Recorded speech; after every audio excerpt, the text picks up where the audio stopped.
विद्यापीठ के पहले साल के छात्र राहुल का जीवन सामान्य था, लेकिन उसकी कहानी बदल गई जब उसका परिचय एक बहुत ही सुंदर लड़की से हुआ। एक दिन उसने अपनी आंखों को सुंदरता से भरी हुई एक लड़की प्रिया से मिलवाया।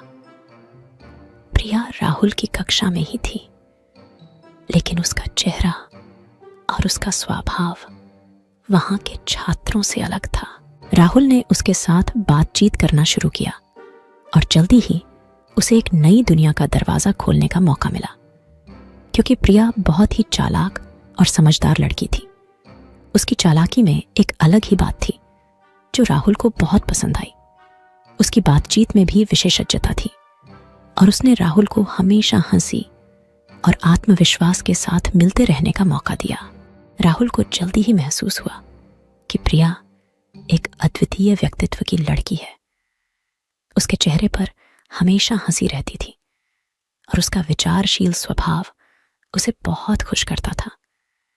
वे दोनों एक दूसरे के अच्छे साथ दोस्त बन गए और उनका संबंध। एक दिन राहुल ने प्रिया से कहा, तुम्हारी यह चालाकी और हंसी दूसरों को कैसे अच्छी लगती है।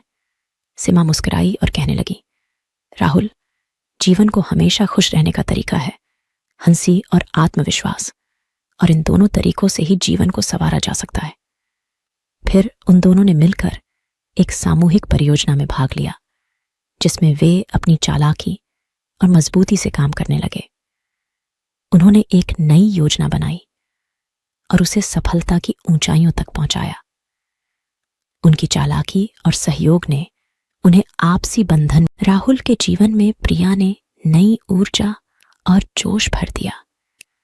उनकी दोनों की चालाकी ने उन्हें अद्भुत साथी बना दिया और उनका एक दूसरे के साथ समय बिताना अद्वितीय बना दिया।